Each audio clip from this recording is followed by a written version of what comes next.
You know, guys, sometimes inspiration strikes. Sometimes you get inspired. Where does it come from? You know, Jesus. The Lord of some kind. Mythology. Jordan Peterson writes about this myth. But sometimes inspiration strikes, well, you go, whoa, where did that come from? Where did that even come from? And the divine inspiration was working through me, and that has happened. A new drop. It is as follows. Here we go. Here it is. Let me please ask you something. Let me please ask you something. That's right. Let me please ask you something. I got him. Let me please ask you something. Sounds so natural, too, the way I cut that together. Anyway, we'll be right back. First of all, when these people come out and go, Tim's a bootlicker for defending us, I'm like, no. You misunderstand. It's my boots. It's mine. I voted for them. I'm wearing the boot. I'm stomping on the ground. I ain't licking anybody. I'm clapping for these people that I said, please go out and enforce the law. And anybody else who's cheering for it, who voted for it too, we're all wearing the boots. I got him. I'm stomping on the ground. I'm stomping on the ground. Oh, that's my man's right there. Oh, that's my boy right there. That's my baby boy, my sweet little baby boy. And I'm so proud of him. You're a good boy. This is one of the most, like multiple people have posted this on Reddit and sent it to me. This is actually one, like, out in the real world, like, people I know. Multiple people I know in real life have been like, ever seen the Tim Pooh? Ever seen the Tim Pooh? Tim Pooh's going crazy. I'm stomping on the... There's a viral clip of him. He's losing his mind or something. What is that? What was that? You know about this stuff. What is that? What is he saying? And, watching this clip, I went and I watched the whole episode, but watching this clip, I says to myself, oh man, this guy has actually become, like, what this actually is like, there was a guy a while ago, what was his name? Chris Chan? I barely know what that is, but from what I understand, it's some guy who people just would like the internet decided, oh, we're all gonna make fun of this guy. We're all gonna make fun of this. Hey, there's a troubled guy who's made himself public through the use of video. We're all gonna make fun of him. And basically that's Tim now. I'm stomping on the...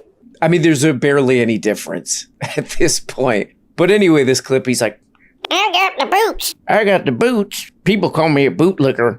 Actually, I'm the one licking the boots. My own boots. I bent my leg up. Well, I'm flexible enough where I bend my leg. My leg goes elbow noodle style the wrong way. And I put my own boot in my own mouth. Or something. He's getting all worked up. This actually was another, I make fun of this guy all the time. I try to use him as a way to talk about actually interesting or thoughtful stuff, Yeah, let's start off with this Chris Chan type character. And maybe we'll find something meaningful through making fun of him, But this one I did once again kind of feel a little sorry for him because you could kind of, again, on all these videos, you could see the wheels turning because it's like, somebody people on the internet over and over again saying bootlicker to you in reference to you. It's the internet. You can ignore it if you want to. But you could see how, upset he gets about this. I'm stomping on the... I mean, this is a guy who people make fun of all day. Like, anything he posts, 70% of it is, making fun of him. And the only way really to deal with that is you gotta figure out a way to ignore it. You're just like, okay, I'm doing a scam. People are gonna make fun of me. I'll just tune it out. But clearly, he actually is, deeply emotionally affected by this. That's when you get an outburst like that, when you're actually letting this in, Yeah, but anyway, man, everybody's sharing this clip of this hapless moron, of this kind of bumbling little baby. He's throwing it basically is. He's throwing a tantrum. Here's the funny thing. I went and watched this whole episode. It's goddamned 2 hours long, but I have an aging, dying, rotting brain. So I can only keep up with 2X, so that I still listen to an hour of this. There was this old British show, and I can't remember the name, somebody will know it, but they used to send this guy to foreign countries, and he hated traveling, and he just had to travel this foreign country. He was miserable. He had a horrible time. remember the we show need you're a show talking where we about. take like the biggest hippie left-wing person that's all pro-open They won't borders do it. and send them to like a horrible state. Well, I've and just tried like this. stay there for like 5 days I and have- then see their opinion when they come I back. have offered to pay for people's trips to Gaza, and they won't do it. The moment I say fully paid round trip to Gaza, they stop responding. You got to make. I'm sure there's a leftist out there that'll do it. just You don't- got to figure it out. It And would they'll be be like- hilarious. they I would go, watch that. you think I wouldn't take that? Here are my terms. I'm like, agreed. When do you want to go? And they go, well, I can't go. I'm like, yeah.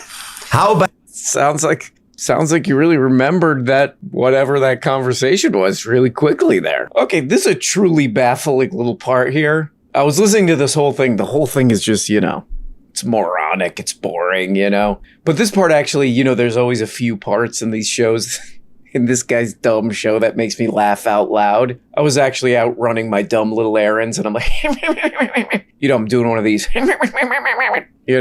at this part. Because first of all, the show that they're trying to think of is called An Idiot Abroad. An Idiot Abroad. It's the what the hell's the guy, dumb British guy's name? Carl Pilkington. This is the guy that Stephen Merchant and Ricky Gervais, the guys who came up with The Office, they just torture this idiot, this British moron. They just torture this guy for comedy and, material. And the whole point of this show, if you actually go watch it, most of it's on YouTube. The whole point of it is like, look, we'll send this like curmudgeon, this kind of good, dumb, like clueless, kind of vaguely angry British guy. We'll kind of send him around the world and just see what happens. And what happens is he's like always pissed off and frustrated. But people around the world are very patient with him. Like they're always trying to help him out, teach him about their culture, which is the exact opposite of the segment they're doing here. They're like, oh, if you leave America, everything's terrible. And this guy's like, we should do a show where we send these people to other countries. They'll see how terrible it is. And I'm going to reference a show where they sent a terrible British guy around the world and everybody's like infinitely patient with him. And ultimately he's fine. And they get a bunch of material out of it. So whoops on that. But then we get to the truly baffling part where Tim Pool's like, I've offered many people, many of these leftists. And of course, this is just made up. Like, again, this is not grown man logic. This is little kid. This is little kid emotional, Arrested Development type stuff where it's like, I'll just kind of make up stuff on the spot. I'll just kind of I'm testing the world around me to see how adults respond, So he'll just make up stuff all the time. And in this case, he made up that he's offered to send left-wing people, I guess, to Gaza. I've never heard any criticism from the left or any political discussion of any time of wanting to live there. That's usually not the... But again, even trying to figure out what this guy's talking about, it's mostly criticism about how you shouldn't mass murder and kill an entire group of people. But again, this is little kid emotional logic where you're just kind of making stuff up on the spot. Just kind of flailing around trying to live in the adult world, which you're incapable of doing. I mean, that's literally what we're seeing here. This is one where I would love to go on a show and just be like, let's try to figure out what you were trying to say with this. Do you think Norm Finkelstein, do you think their main thing when they talk about Gaza is that they really want to live there? Who knows? Because he doesn't know. It's like how it's hard to play poker against somebody who doesn't know the hands, That's basically what we're dealing. It's like, it's hard to be like, let's have a discussion or debate because he doesn't know what he's trying to say. The left has organized insurgent networks that are on standby. The right doesn't even have mutual aid groups the way the left does. Meaning the left are literally in group chats being like, bring food to this place. And the right doesn't have this stuff. They have small communities. But again, the point is, if there were to be any kind of... What is the point? That should be the main... That should be the real focus of this show. What are we doing? Yes. So here's a guy who confronted ICE as part of an organized insurgent group. Who's confronting law enforcement for the purpose of a fifth generational war. It's a PSYOP tactic. Oh, man. Yeah, like a lot of this stuff. This is part of what I love about this guy's show is that a lot of it you don't even know where to start because it's so stupid, you know? I get like you have to reframe like what he's trying to say. And what it sounds like he's trying to ask here is how come people like us, how come people who watch my show or wear hats, little hats like me, how come we don't have giant protest, worldwide, countrywide protest movements, etc.? Like, let's put this question through the adult filter. I think that's what you would get. Why don't we have giant protest movements like this one? Or like the BLM thing or whatever. Why don't we have that? And it's because not a lot of people like you or agree with you. I mean, older people in the suburbs, you know, and people who live, you know, in small towns and rural areas and stuff, they don't really have anywhere to do that, partly. Also, you don't really, like, believe in anything.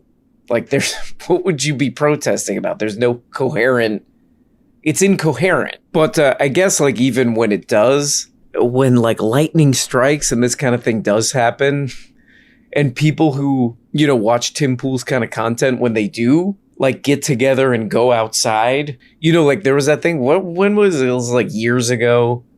It was called, like, Unite the Right or something. And they just came off as such detestable, cringe losers that it actually, like turns even, like, kind of apolitical normies, even turns them off. They're like, what the hell? A bunch of losers. So I guess that would be your answer.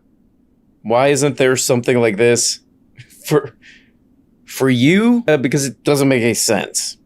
Because you don't have a coherent political view of anything. But the other answer to this, you know, and again, it's like you're talking to a little kid. It's like, did you forget what topic you're looking at here? You're talking about the government and a bunch of, like, dupes and idiots that have been recruited to do exactly what you're talking about here. Like, this is funny. They go on in this video about how, oh, these protesters, they have a chat. They have a chat group. Oh my God. Again, did you forget what you're talking about? You're talking about this in reference to a group that's literally, like, publicly saying, like, on camera that they're keeping, like, probably a Palantir AI, you know, government funded database on people. And they're recategorizing who's a threat to national security and all this stuff. Did you forget? But again, it's like, on this show, it's part of the fun of this show is just like, you have to put what they're saying through an adult filter to, like, make it make sense. I mean, literally, if I ever win on this show, I hope I get invited to the compound or the Florida, the Rumble Studios. Hope I get invited because I would just re-say what they're saying. Why doesn't us, the right wing, why don't we have something like a Signal chat where people in a community talk to each other and organize protests and stuff? Yeah, you do have that.